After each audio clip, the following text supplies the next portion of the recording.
Laos is a place of great beauty with a brutal past. The people here have fought for survival and used their land for protection. The vast caves provided shelter from a bombing campaign which decimated the country. But now there's a new enemy: rapid deforestation. More and more farmers are clearing the land, and big industry is destroying forests at an alarming rate. As climate change continues, this degradation has a global impact. Laos is at the tipping point of change, but can this developing country balance the needs of the people with the needs of the planet?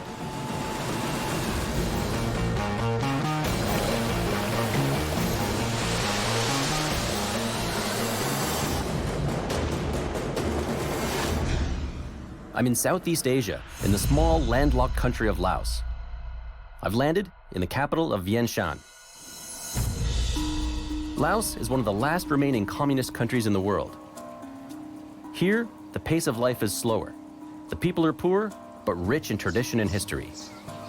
Every morning, the local monks walk down the street to the temple, and people give them food, and that's their sustenance for the day. Its geography is breathtaking. Limestone formations, called karsts, are surrounded by lush forest and a land rich in resources like timber and minerals. But increasingly, this small country is under big pressure. Its climate is changing, the dry seasons are getting longer, and its disappearing forest is causing global concern.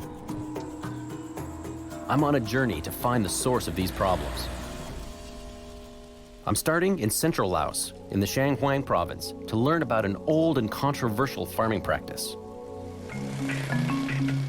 The smell of smoke is thick in the air. It looks like it's foggy, but it's actually smoke up in the mountains. The ground is on fire as farmers burn their land, clearing it to plant new crops. It's called slash and burn and happens for 4 months every year during the dry season. On the hillside behind me is a really good example of a typical slash and burn for here in Laos. What the farmer has done is cut down the old vegetation, let it sit and dry out for a while, and then set it on fire to get it ready for the next crop. Farmers are poor, and the terrain is steep and difficult. Slash and burn is the most practical technique they have to fertilize the soil and grow their crops. Wow. Got a significant burn operation going on here. It's an agricultural practice dating back thousands of years. It's not pretty, but it is effective. During the burn, carbon enters the atmosphere as CO2, but after, a mineral-rich residue of potassium, phosphorus, silica, and other minerals are left, providing nutrients for the rice crop. Dr. Terry Bolger is a scientific advisor to the Lao government. He's been studying the practice firsthand. He tells me what happens next. Then you have the ash on the ground, and you've opened up the ground surface. So in a few weeks' time, when the rain comes, then they'll plant into this with their crop, most likely upland rice. Very low tech. Yep. The farmer will just go around with what they call a dibbling stick. So it's just a stick that's maybe a bit pointed on the end, and they'll poke holes at about 25 centimeter intervals, and then in each hole they just drop a few rice seeds. In the next stage, the monsoon rains will fall and help all those nutrients sink into the soil. Farmers rely on the rains to nourish crops, but the dry seasons are lasting longer, so the harvest could be drastically reduced, and that affects entire villages. These bigger burns, it's actually going to be the fields of multiple families from one village. And how much space would they clear typically? Let's say they might only burn 1/10 of their farming land each year and then rotate around. Now, when population density or pressure on the land starts to get higher, then the system ecologically doesn't work so well anymore. As more poor Laotians turn to agriculture for survival, the amount of available farmland gets smaller. For the farmers who can't afford sophisticated farm equipment and fertilizers, the merits of this technique are obvious. Slash and burn agriculture is normal for this part of the world, and no single farmer is going to put that much carbon dioxide into the atmosphere. However, no raindrop believes that it's responsible for the flood, so if you add up a lot of these together, thousands upon thousands, the impact does become significant. But this is not just a farming practice confined to Laos.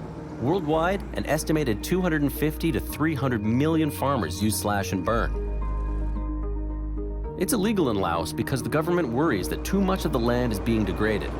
You get more erosion, you get more problems with weeds, and you get declines in soil fertility. So those are the main three things that end up making the system sustainable. As we travel throughout the region, fires are everywhere. The air quality is poor, and some fires are out of control. Oh, wow. Looks like this latch and burn got a little bit more burn than they were expecting. Coming up the hill, the one thing you don't want to be is uphill of a fire. The wind has really picked up, so that's going to fan the flames. This fire is getting too close to the nearby village. A little close for comfort right now. And there are very few resources to fight the blaze.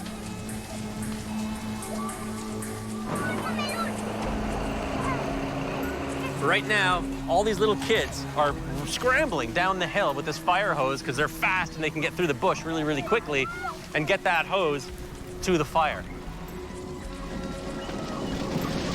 That sound. The winds shift, and eventually, the fire burns out. The fires set by farmers can destroy swaths of forest, but are by no means the biggest threat to the land here. You know, now there's other projects like mining projects or hydropower projects or large plantation tree projects that are all competing for the traditional lands that were used by the local villagers for slash and burn. All of these factors have contributed to the forest cover in Laos declining from 70% to 41% of the land in 40 years. One of the worst culprits is logging, much of it illegal. The demand for wood in neighboring Vietnam and China has contributed to a logging boom. Many old forests have also been cleared for large and profitable rubber tree plantations. The government has now restricted how much land gets cleared, but observers say the rules are not strict enough and are being ignored. It's a problem all over Southeast Asia, which has the fastest rate of forest decline in the world. As trees are cut down, 1.6 billion tons of carbon dioxide a year get released into the atmosphere due to deforestation. Forest carbon is released when trees burn or when they decay after dying. But trees are also necessary for our planet's survival. Through photosynthesis, trees absorb harmful carbon dioxide from the atmosphere. They then use sunlight to turn the CO2 into oxygen, which is put back into the air, helping animals and plants breathe. And now, the devastating effects of deforestation are having a massive impact on the wildlife of Laos. Not long ago, the forests of Laos were home to large populations of both wild and domesticated elephants. But today, they're on the brink of extinction. Wide-scale logging in Southeast Asia is a serious threat to the global ecosystem. I've come to an elephant conservation center in a remote part of northern Laos to see the impact deforestation has had on the elephant population. It's early morning. The elephants have been left out in the forest overnight so they can rest up and graze. And now, the mahouts are gonna go and find them and bring them back to the conservation center. Once, Laos was called the land of a million elephants. But a dramatic loss of almost 85% of their traditional habitat means that the population in Laos has declined from 2,000 or 3,000 in the late 80s to around 800. They really are majestic animals in every sense of that word. They move with such purpose, almost in slow motion, and they have just so much mass, but yet at the same time, so much grace. Elephants are paying a steep price for illegal logging in this country. Dr. Annabelle Perez is a biologist here, and she helps rehabilitate elephants. Half of the population, or more than half of the population, is still working logging in Laos. Most of the elephants here have been rescued from the logging industry. Their riders, called mahouts, rely on the income to survive. They work the elephants to the point of exhaustion and injury. Some are even drugged so that they'll work faster. These conditions have resulted in the elephants not breeding. Their numbers have plummeted. For years and years, we treat them like they are slaves, you know? So and I think now is the point to change this. It's time now to admire them again and respect them. The center is encouraging mahouts to give up logging and use their elephants differently. They're part of an ecotourism retraining program where they're learning new ways of handling the elephants. Not all the mahouts are bad mahouts, you know. Right. They understand why it's better give food instead to hit them. Touch, voice signals, and food prompts are used while working with the elephants. They want to preserve the tradition of mahouts, but put it to good use in a modernizing world. Okay. There we go. Here we go. Okay, now you say side. Side. All right. Side. Okay. Side. And then shake your leg now. Use your voice. Trying to remember all the commands. Side. Quiet. Quiet. The center also runs a full veterinary practice and a special nursery for newborn elephants. It's pretty amazing watching Mama and the baby. So cute. Set in 250 acres, it's a safe haven away from logging, where the babies and mothers can thrive.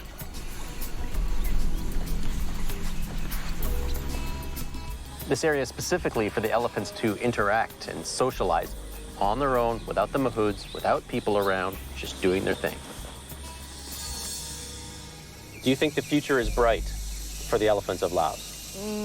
It depends. They can, now is the point, like, or we can make the difference and go here, or we can keep destroying the forest and go down. Elephants are not the only ones who've struggled for survival. Not long ago, Laotians themselves had to reshape the environment to save their lives. Laos's relationship with its environment has always been one of adaptation. Working with nature to survive in difficult circumstances is nothing new for Laotians. It's impossible to come to Laos and not talk about UXO, which stands for unexploded ordnance. Bombs. Lots of bombs. Just 40 years ago, millions of bombs were raining down on Laos during the US secret war here.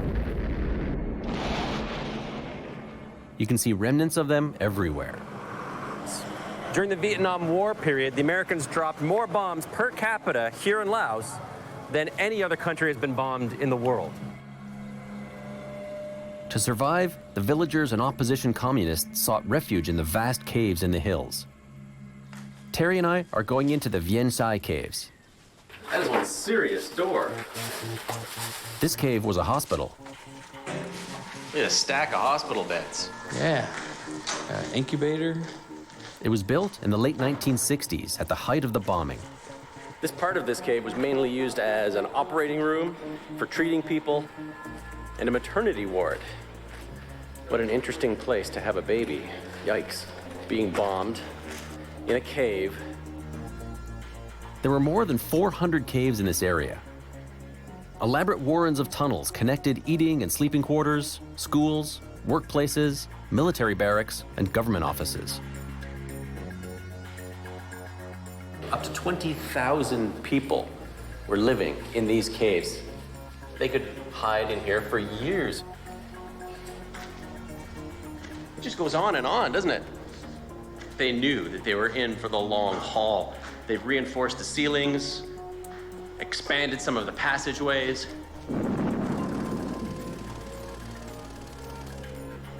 Oh, wow, this must be the theater. They survived 9 years of constant bombing. It's estimated that 20,000 lives were saved by these caves, and that they helped secure victory. The US stopped its bombing campaign in 1973. Today, Laos's caves are helping the world understand a major threat to the planet: climate change. Scientists have figured out how to read the messages that these caves are offering up. Terry and I head to the next cave. Now, there's a lot of limestone here in Southeast Asia. Yeah, this area in central Laos that carries into central Vietnam a little bit is one of the largest blocks of limestone in Southeast Asia. Laos also has a vast system of rivers. All that water pounding on limestone for millions of years has carved out underground waterways that contain some scientific treasures. We're heading to the Konglor Cave to do some exploring. One thing I've learned about the caves here in Laos is that they're big, really, really big. You could practically fly an airplane through them. Terry is conducting some important climate research, and these caves are a crucial part of that work. What we have in this part of the world is what's called a monsoonal type climate with a distinct wet season and dry season. In terms of understanding climate change, we want to look back, say, thousands, maybe 20,000 years ago to understand what the changes of the monsoon have been through that time period. Knowing how seasons fluctuated in the past can help Laotians understand how long they should expect wet and dry periods to last in the future. Terry and other scientists do this climate research by looking at cave mineral samples found deep inside. We're traveling through the mountain via an underground river that's 4 miles long. So what's the name of this river? Boon, Limestone River. That's appropriate, considering we're under millions of tons of it right now. It's pitch black in here. Our flashlights have to work hard in this massive space. Basically going upstream right now. We're looking for stalagmites of just the right age to help with Terry's research. Millions of years worth of water dripping from above during wet periods and then evaporating when it's dry have left behind telltale marks on these structures that are a virtual record of Laos's climate through the ages. Real shallow spot. And there's a waterfall here. We hit rapids. These caves are dangerous and unpredictable. This scientific expedition is becoming a white-knuckle adventure. We're navigating some unexpected rapids deep inside the belly of a mountain. But it isn't long before we're through. Little elbow grease gets you through anything. We continue through the darkness. We're looking for the best stalagmite for Terry's research. Let's go have a look. We need to find a stalagmite that Terry can tag and monitor over the next few months. He wants to find an active one and then see how much water drips on it in the upcoming wet season. Oh, it's beautiful on this side, Terry. All right, get an estimate of how tall this column of formations is. So let's see, to that flowstone over there. In the future, the chosen stalagmite will be removed and put under the microscope for deeper analysis. Scientists can read its cross-section like a history book. Get a distance to the wall. Stalagmites are particularly useful for climate research because they contain several different climate records, such as oxygen and carbon isotopes. Okay. Looks like there might be some standalone stalagmites over this way. Watch your step. Look at this big mama. Too big for what we want today. What about Junior here? A little more manageable size? I think this would work for us. You know, probably we're looking at somewhere in the tens of thousands of years here. So what I'd like to do is put a piece of flagging tape at the point where the drips would hit. And then we can capture some of the new calcite formation on the top of the piece of flagging tape. So if we come back in, say, 3 or 6 months' time, that'll help us to decide whether this is the one that we want to take to do the detailed work on back in the laboratory. So we have this great opportunity to try and see what the climate has been like in terms of dry and wet for tens, if not hundreds of thousands of years in the past. That's right. Very cool. With our sample found and tagged, it's time to navigate our way out. The work done here will help our global understanding of how climate has been changing over time. Southeast Asia is currently going through unpredictable dry and wet seasons. Information about how those cycles behaved in the past will make the changing of the seasons much more predictable. The limestone karsts and caves of Laos have remained relatively untouched for centuries. For that reason, scientists are only now discovering that on top of these towering limestone formations are pristine ecosystems, little gems of biodiversity. But now, the karsts and the unspoiled world they support are under grave threat. There's a spot where there's a scar on the side of the limestone, and that's where the local cement company has come here and is actually excavating and mining that limestone to use in their cement production. So at some point, this will end up being completely gone. Limestone is the key ingredient in cement. What a lot of people don't realize is that the production of cement is so widespread. It's the #2 resource used in the world just behind water, and it's actually a tremendous source of greenhouse gases. It takes, I've heard, between 7 and 8 tons of carbon dioxide gets pumped into the atmosphere for every ton of cement that is constructed. Right now, there are 12 cement factories in Laos, but the country wants to increase production to meet the demands of change. In order to modernize, Laos plans to improve infrastructure, such as roads, dams, and housing. Depending on how those plans are carried out, those changes can either be devastating to the environment or have virtually no impact at all. The government will need to take a more active role in the protection and management of its farmland and forests, and resolve to harvest natural resources in a sustainable manner. If they do that, they stand a good chance of being one of the few nations to find a way of modernizing while reducing poverty and fighting climate change at the same time. Laos is well positioned to hit that very rare environmental home run. I'm in Siberia, the coldest inhabited place on Earth. As global temperatures rise, this enormous icy land is melting. The entire region is built on top of permafrost, which is now thawing at an alarming rate. The ground is collapsing, traditional ways of life are threatened, and large amounts of previously trapped methane gas are seeping into the atmosphere. Siberia's big thaw could have a catastrophic effect on the entire planet.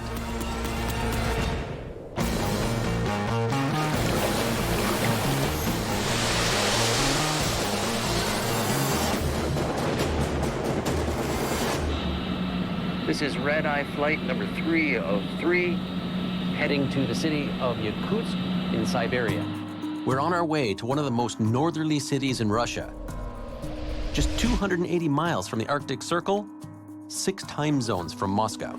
I'm joined by Aliona Pimenova, who'll be my translator and guide as I travel to some of the coldest places on Earth. It's my first time in Siberia. It's an enormous region that covers 77% of Russia. To put it in perspective, it takes up about 10% of the land mass on Earth. It is massive, and a good portion of that is permafrost. That land that is frozen all the time except for that top layer that freezes in the winter, thaws in the summer. 70% of Russia lies on permafrost. It's a permanently frozen layer below the Earth's surface, made up of layer after layer of soil, sediment, rock, and ice, built up over thousands of years. So, how deep does it go? Yakutsk has what I need to find out. The deepest hole in permafrost anywhere. And it just so happens they're doing maintenance on it today. They're going to work right now. They're trying to get rid of the ice. It's called the Shurgan Shaft. Started in 1827 and now 380 feet deep, built to explore how far down the frozen ground goes. It's really amazing how deep this shaft really is. There's a chart here on the wall. The worker that's down there right now is about here. It goes a long way down. Information acquired here shows that the permafrost in Siberia is some of the thickest in the world, 1.5 miles deep in some places. The entire city of Yakutsk is built on it, which has led to some peculiar adaptations. One thing about building a city on permafrost is the top layer, well, it's not so permanent. So a lot of the buildings here in Yakutsk are actually up on these concrete stilts. It's the only way to keep the foundations from warping when it melts and refreezes. Installing and repairing pipes in frozen ground, extremely difficult. So what they've done is put them above ground and insulated the hell out of them. Infrastructure and houses are vulnerable to the shifting ground. Some of the buildings here in Yakutsk are actually twisting and sinking into the permafrost. This is known as subsidence. The top layer refreezes each winter, but to varying thicknesses as Siberia gets warmer. Today, it's -1 degree Celsius, which is far from normal. The average winter temperature here in Yakutsk is actually -34 degrees. It is nowhere near that today. The skaters are enjoying this warm spell. Siberia is one of the fastest warming places on the planet, and that has potentially serious consequences for the permafrost below. What most people don't realize is that trapped under the permafrost here is a ticking time bomb for climate change. I've come to the underground laboratory here at the Permafrost Institute to learn more.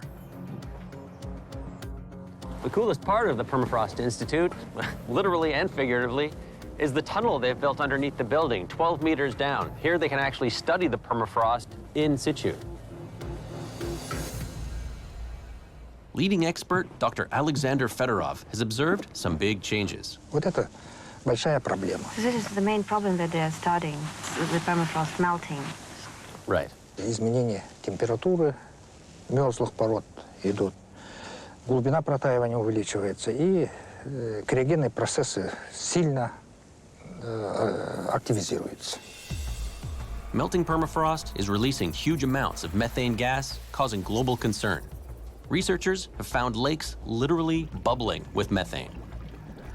Permafrost acts like a lid, locking carbon gases like methane in the ground. All that gas was formed from long-buried organic matter, dead animals, and plant life that have been on ice for thousands of years. Now, increased heat is penetrating deeper into the permafrost, thawing it, and releasing these dangerous greenhouse gases into the atmosphere. This could have a bigger impact on global warming than the burning of fossil fuels. Усиление вот этого глобального потепления, она может произойти очень быстро. Our carbon emissions cause the permafrost to melt, releasing methane gas, which causes the climate to warm, which causes the permafrost to melt even more, runaway greenhouse effect that could put us in the position where it becomes irreversible. Every year, Dr. Fedorov and his team drill deep into the ground to analyze changes in the permafrost. How far down do you drill? 5 meters, 6 meters. That's some tough stuff. Dr. Fedorov probes the permafrost in many locations. And what he's seeing in northern Yakutia is alarming. We have surface subsidence more than 2 meters. Surface subsidence of 2 meters. Subside. As the icy permafrost melts, the ground sinks. The formation of thaw ponds and lakes is rapidly increasing all over northeastern Siberia. You're seeing dramatic changes. Yes.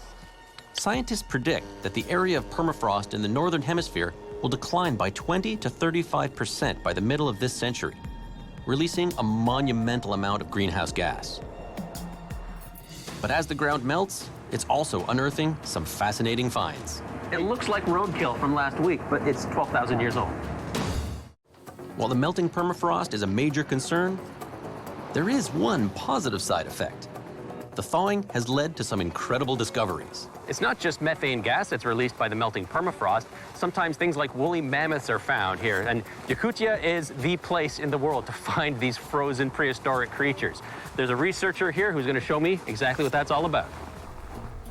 The Mammoth Museum houses the most diverse collection of ancient animals in the world, some of which were recently exposed in the thawing ground.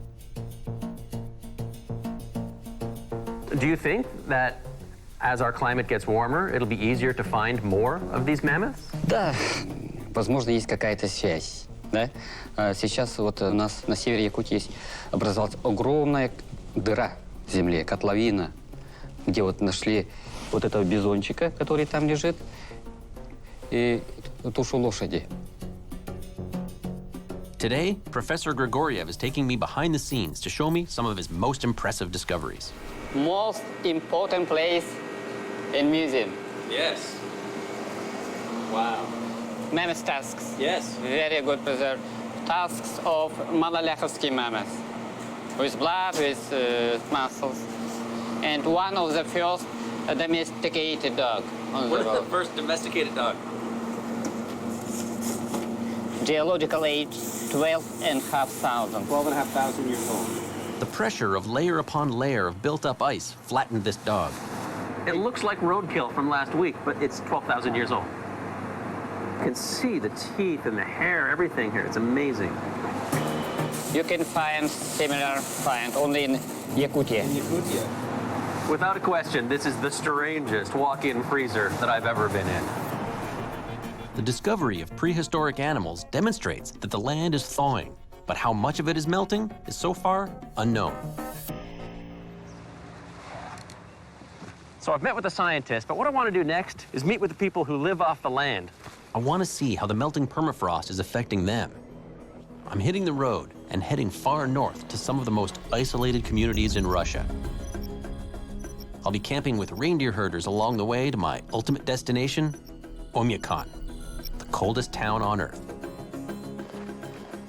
Aliona! Oh. Aliona and our driver Artum will be making the journey with me. It's going to take 4 days of driving in treacherous conditions. First, we need to get across the Lena River, which for now is frozen solid. At least, that's what I like to believe. Today is about an 8 to 10 hour drive, getting from Yakutsk up to Kandiga, and that's where we're going to be spending the night. And back onto solid ground.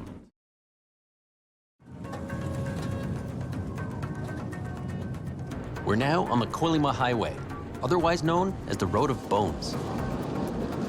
It looks like any other road, but very few roads have the history that this one does.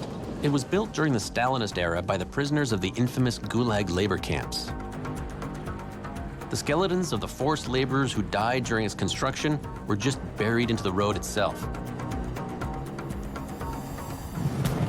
The road is notoriously treacherous. It was laid on permafrost, so it's twisted and uneven.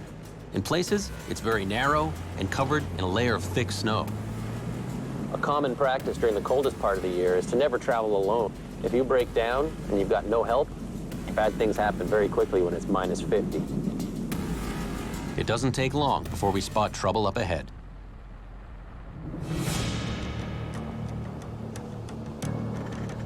This truck lost its load of pipes and went right off the road. I've heard so many stories about this road, how dangerous it is. Usually the weather conditions are bad. This road lives up to its name.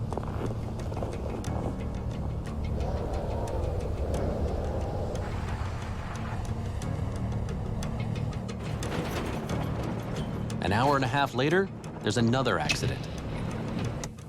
So the emergency services guys are down there right now. Oh, wow. It's been just one obstacle after another all day long, and we still have a long way to go. We press on, but getting to Oymyakon is not going to be easy. After sneaking in a few hours of sleep in Kandiga, we're back on the road early the next day. So the plan today is to go a little further north up to one of the Gulag areas. Heaven forbid, if you were a criminal or a political prisoner, this is where you would have been sent. It's quite a bit further north. It's going to take quite a few hours to get up there on a really bad road. And the camp is away from the roads. It's not going to be easy to find.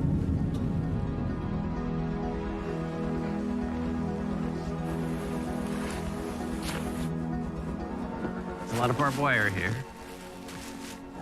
Another building down there. The gulags were a vast system of prisons that spanned the entire Soviet Union. Between the 1930s and early 1950s, between 15 and 20 million people working hard labor, long hours, in all conditions, all seasons. Horrible. Work people to death. To honor the prisoners, locals have built a museum in their memory. Many were convicted of the most minor offenses, like Anna Aminalova. Она в 43-м году, 14-летняя девочка, ее отправили по этапу Магадана, осудили на 10 лет за то, что она, воровала килограмм картошки. She survived, and her story can be told, but many did not make it out. These gates are not particularly high, not particularly strong, but then again, they didn't need to be. In this terrain, in Siberia, if you escape, you faced almost certain death in the wilderness.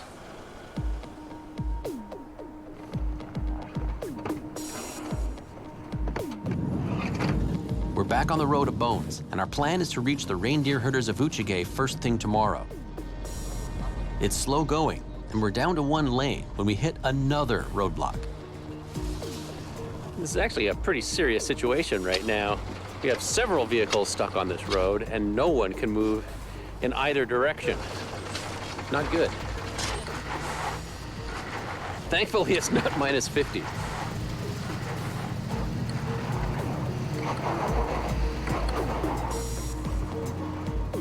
Everyone pulls together.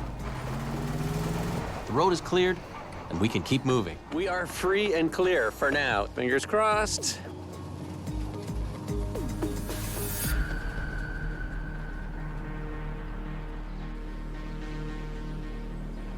Time to switch up the mode of transportation. I'm joining the local reindeer herders for a journey into the wilderness. Their 1,400-year-old way of life is being threatened by the changing climate, and I want to understand more. Off to the next leg of my adventure. On a reindeer sled in Siberia. Woo! It's like dog sledding with less barking.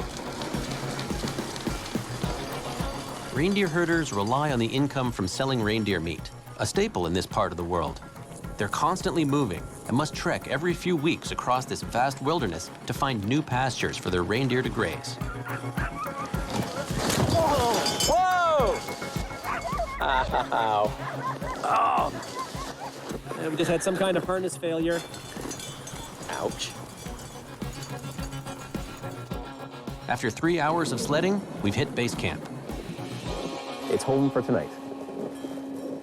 The temperature is -20, which is actually warm for this time of year, a trend the local herders have noticed.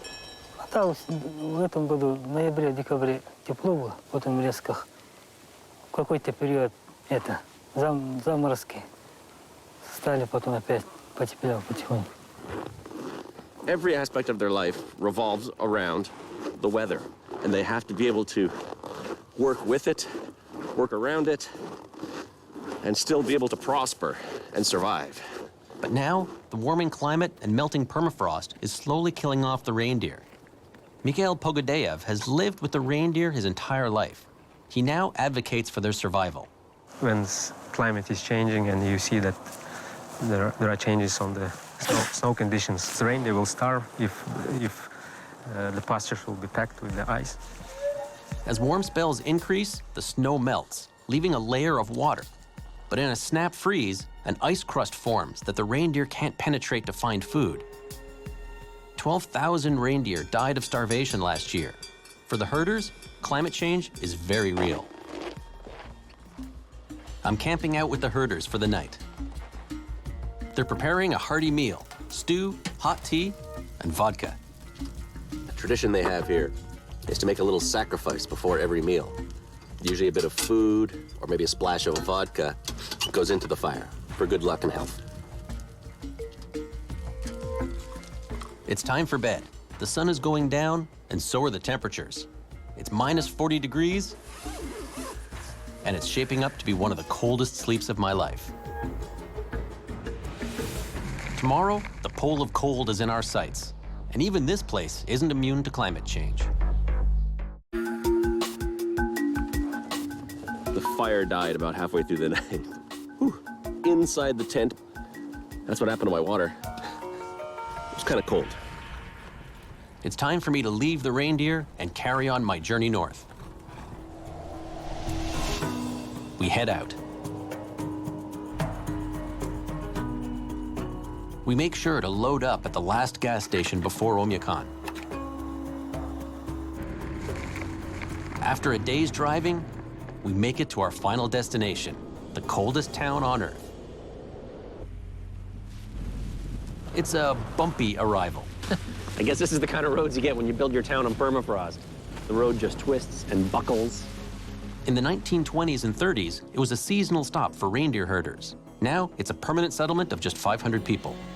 I finally made it to Oymyakon, the pole of cold. And on February 6, 1933, they recorded a temperature of -71.2 Celsius, extremely cold. Nowhere in the Northern Hemisphere has a temperature that low ever been recorded. It may be cold out, but our reception is warm. The locals are performing a traditional welcoming ceremony for us.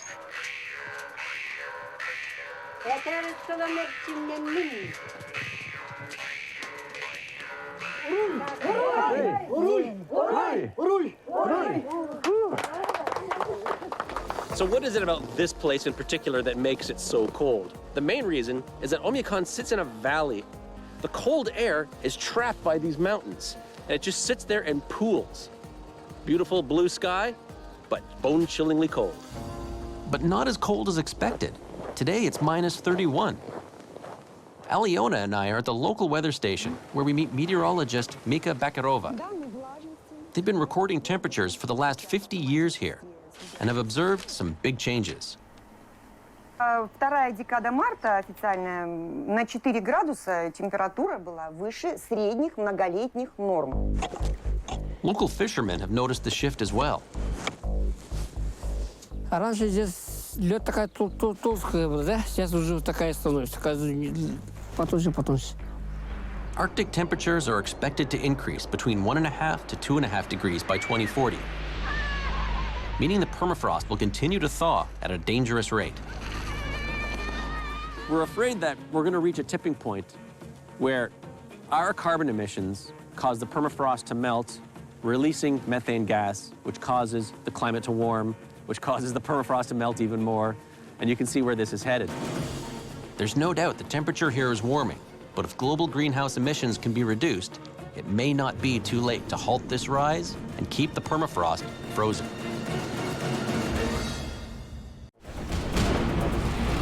The wind is really picking up. I'm in Australia, a land of extremes. Extreme heat, floods, and fires. The fire is crossing the road just right ahead of us. Wow! Climate change is making it all more intense. This year's fire season has come early, and it's shaping up to be one of the worst in history. That could get seriously big. Oh, she's gonna get seriously big. We know life in Australia is becoming unbearably hot. But could climate change make the country uninhabitable? That's what I'm here to find out.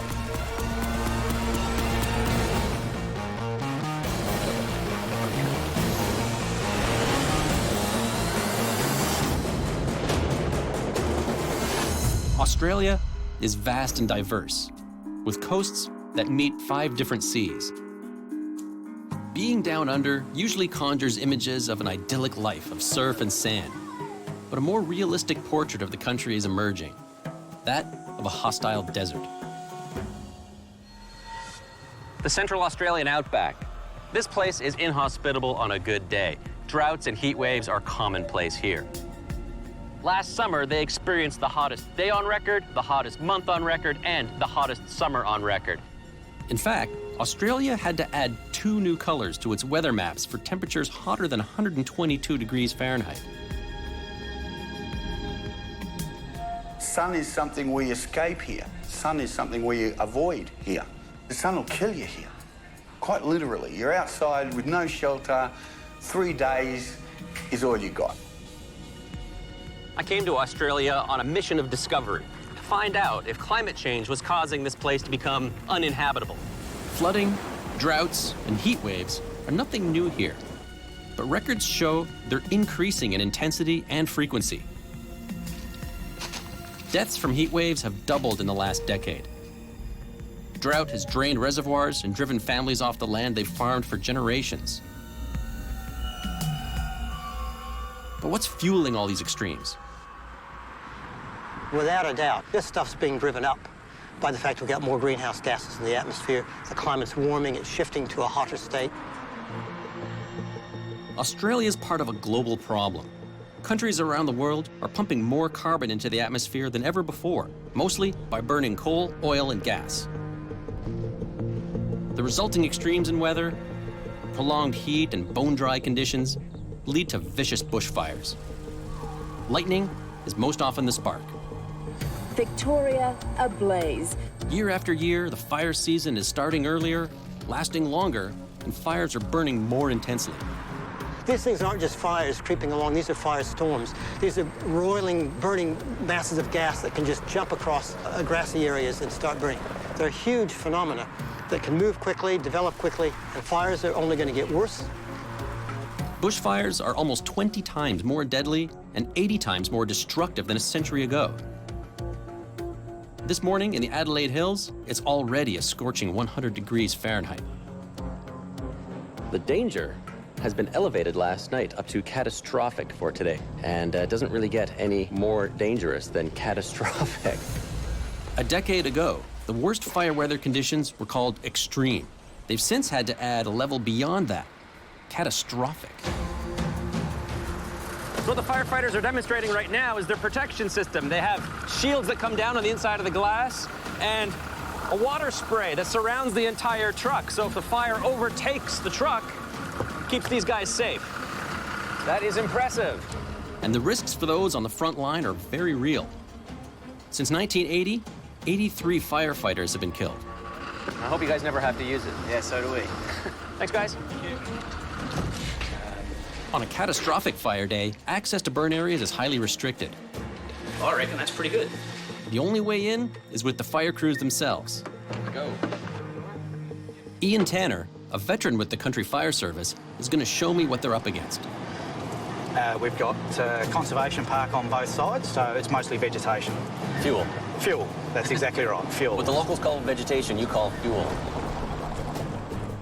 We're traveling along a ridge through the Mount Lofty ranges. On both sides are steep hills and valleys covered in dense bush. You get a real sense now of what we're up against, and fire typically goes up. It's the one thing that can go uphill faster than downhill. All those houses up on that ridge line are almost undefendable on a day like today. So people are evacuating their houses on the speculation that maybe a fire might form. That's correct. So how many people are we talking about here? You could be talking about 100,000 people or more. That's a major evacuation. Obviously not everyone does it. And clearly. There's a house down there that's probably relatively safe. They would probably choose to stay home. The Moorcrofts are incredibly well armed in their fight to protect their home from fire. What I would really love is to see your sprinkler system in action. Okay. So what have you got going on? Their elaborate sprinkler system can create a wall of water approximately 130 feet around the house. We've lived here for 20 years, and we haven't actually had a fire that's come within, well, a few hundred metres of the house. The water comes from a 5,000-gallon tank that's dedicated solely to firefighting. And so you got your personal bushfire kit? Radio. This is the channel that gives all the fire warnings. A headlamp. And this is all in the name of home protection. That's right. Just never know when it could happen, so you always need to be prepared. So if you live in the bush in Australia, the very bare minimum that you need to protect your property is this type of equipment. So we've got a report that just came in of a grass fire not too far away. And there's some other units that are being deployed. Okay. For the moment, it's probably in grassland. Oh, yeah, I see some smoke. Yeah. Firefighters and volunteers arrive at the scene very quickly. Where's the access? There's a low-intensity fire in a predominantly grassy area. It's roughly 40 acres in size. Here comes the crane. It's crucial firefighters act quickly. They know from experience they only have 15 minutes to get this fire out, because on a catastrophic fire day, conditions can change in a second. If you have a look at the leaves in the trees, you can see that the leaves are still there, so the fire hasn't got up into the trees. Right. So it's come through here fairly quickly. It's not real big high flames. Here's an area where you can see the fire is just in this very low-lying fuel. So just the grass and the leaf litter. Incoming!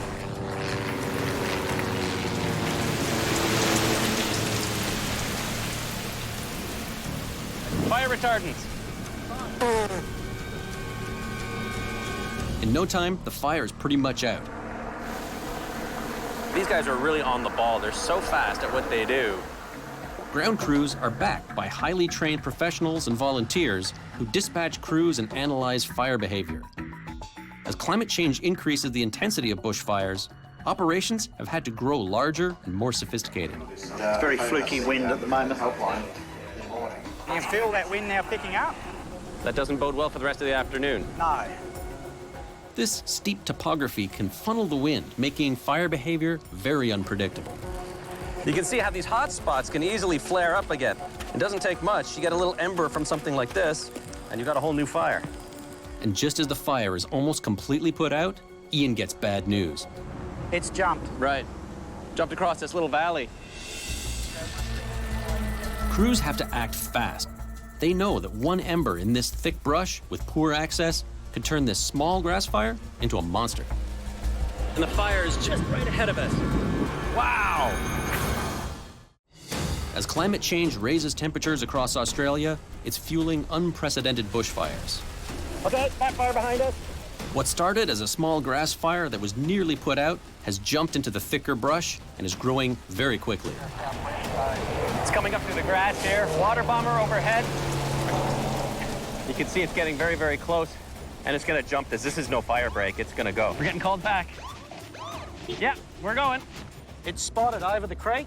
Now, if it does that again and again, it gets very hard. Australian bushfires are notorious for jumping huge distances. This is largely because of the eucalyptus trees. Firefighters call them gasoline trees because fire moves incredibly fast up the trunk, along the string of bark to the canopy of the tree.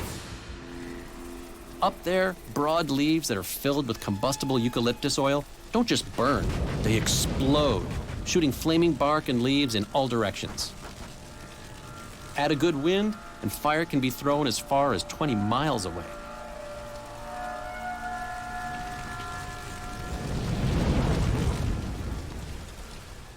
The situation is changing very, very dynamically. I've been given the 2-minute warning here. We have to get out because the wind is starting to change direction. I can see the smoke now blowing this way, so we got to bolt. The fire has fully taken in the scrub. Heavier fuels mean the fire burns more intensely and is much harder to put out. Air bombers attack the head of the fire, but it rekindles in minutes. The fire's moving fast and is headed straight for the town of Kersbrook, where residents are scrambling to evacuate. Just on one of the access roads here, and the fire is just coming up over the ridge and crossing the road, just right ahead of us. And it's just making its way up on these branches. We've got a safe escape route down this way. We've got to really keep a close eye on the fire behavior. This tree here is already up. The wind is predominantly blowing in this direction, so the fire is going to spread this way. Here it comes. Wow!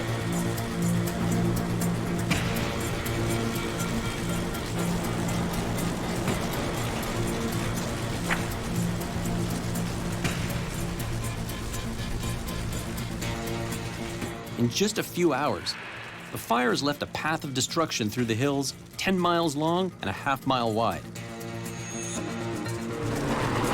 Water bomber. Lizard running from the fire. That's what happens. The fire just pushes all these animals out ahead, and they're just running for their lives. So I'm going to bring them over to a safe spot and let them free. Fire continues down the ridge, leaving total destruction in its wake. So you'll see it's not much left now. So all this fire damage is just moments old. It's still hot. Topography drew it to the top of the hill, and now it's heading south again at a fair rate of knots. The fire burns through the forest, heating the ground 40 feet in front of it, making it impossible for crews to get close. We're able to follow the tail of the fire. That is, until shifting winds change everything. Wow. Until now, this fire was spreading with a narrow front. An extreme 90-degree wind shift has now turned the flank fire into a head fire, going from a half-mile wide front to a 10-mile wide front in the blink of an eye. Is there any chance we're going to be able to stop it getting through there? No way, mate. That could get seriously big. Oh, she's going to get seriously big, mate. Support is called in from fire services in the neighboring states. But will they have the resources to stop the fire before it sweeps into the populated hillside towns?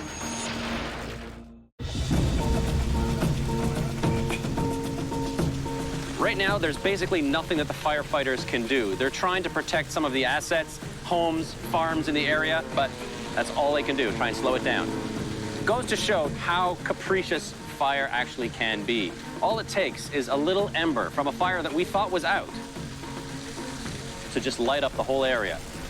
And the bigger the fire, the more erratically it can behave. Smoke devil! On rare occasions, fire whirls can develop and throw burning debris miles away.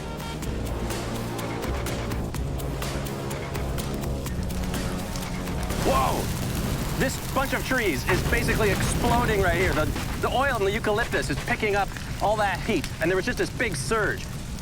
Oh. The wind is really picking up.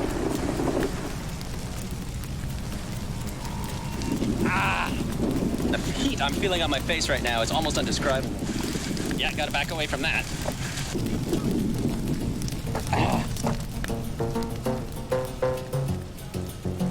Let's make sure the wildlife here has an exit. The fire spreads erratically and is fanned in some places by 65-mile-an-hour winds. It's burning in what is Australia's third hottest year ever recorded. The hottest was just 2 years earlier. Looks like there's possibly another fire out here. See the smoke on the horizon? As night falls, firefighters do everything they can to contain this out-of-control bushfire. Crews will start to get on top of it tonight. Tomorrow could be a whole nother interesting story with some more bad weather forecast. Time will tell. Time will tell. Fire crews work all through the night. But the mark of a heat wave is that nighttime temperatures aren't much lower than in the daytime. On day 2, the fire is declared a major emergency. So far, it's burned through 27,000 acres. It's hit 4 towns, and 13 firefighters have been injured, and they have to deal with more catastrophic fire weather. It is a scorching hot day with very low relative humidity. Of course, as these temperatures continue to stay hot year after year after year, we're just going to see more and more fires just like this one. We know this because we can see that all of Australia's weather is changing. Because of climate change, Australian winters are now dumping more rainfall in big bursts, causing flooding, which results in more vegetation growth and so denser bush. But in the summer, the heat is on. More hot, dry days lead to drought, and all that dense bush turns into kindling. All you need is a spark to start a raging wildfire. We're briefed that 2 new major fires have broken out and are threatening the towns of Tantanoola and Glen Cove. How's the house in here? I don't know, I'll ask him to go in and check.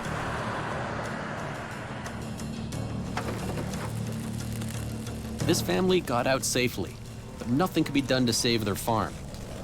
This is the reality of living in South Australia. It's inhabitable, but just. It's really astounding to see the power of these wildfires, just the tremendous speed at which they can spread, how hot they can burn, and how much of an effect they can have on the people that live here. Over the next 4 days, 20 homes are destroyed and considerable livestock and crops are lost. But luckily, no one has died. That's not been the case in the past. The country's worst ever natural disaster was a bushfire. We're finding more bodies as we gain access. In 2009, 173 people died in the Black Saturday fire. Will firefighters in South Australia be able to stop this fire from turning into a similar disaster? By day 5, fire crews in South Australia are exhausted, but they continue to do everything they can to protect surrounding communities. We want neat edges right along this other side if we can. What really impresses me is the response that you guys have. So many trucks, so many volunteers. The people around here really do seem to listen to the warnings. Yep. And obviously, some places, all you can do is stand back and watch. There's nothing you can do in a lot of situations. So, yeah.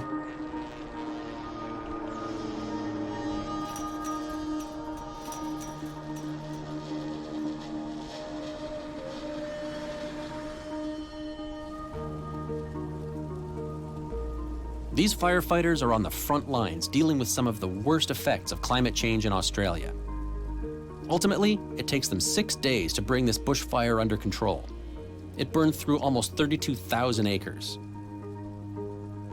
27 homes were destroyed and 134 people, mainly firefighters, were injured. The total cost was nearly $40 million. This fire is one more dramatic reminder that the effects of climate change are upon us. It's a lesson that's hitting home from one end of Australia to the other. Australians are being forced to find unique remedies to their superheated climate, and they've come up with some creative solutions to the problem. In the heart of the Australian outback, the town of Coober Pedy has already found a drastic way to deal with the searing heat. Well, come on down and I'll give you an idea of how we live. You're 10 meters underground here. This place looks amazing. It's certainly not cave-like. You even have a window. Yep. And that's just a borehole to the surface. Cool in the summer, warmer in the winter. Yeah. No heating or air conditioning costs whatsoever. No.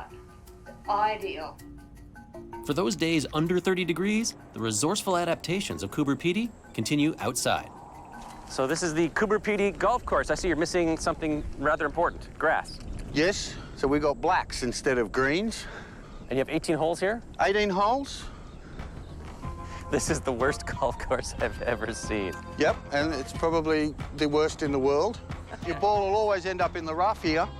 Someone's just gone ahead and built an 18-hole golf course in the middle of Central Australia as an act of defiance. It's like, you tell me I can't, well, here it is. And that sort of defines the Australian personality of... Yes, that pioneering mentality. The people of Coober Pedy have found a unique way to beat the heat, but this is just one community. If temperatures keep rising the way they have been, the entire country may soon look like this. But will it become uninhabitable? Well, not to Australians. The one thing that I've learned about these people is that they are strong, they are resilient. They take pride in being able to adapt and survive in these types of environments, as harsh as they might be. There may not be a need to adapt if Australia's climate becomes more hospitable. That could happen if countries around the world reduce the amount of greenhouse gas they're putting into the atmosphere. As Australians confront the most dire effects of climate change, they're turning to alternative energy sources to fight the problem. Australia is giving the rest of the world a glimpse of the future if climate change goes unchecked. Maybe it can also show the world what can be done to fight it.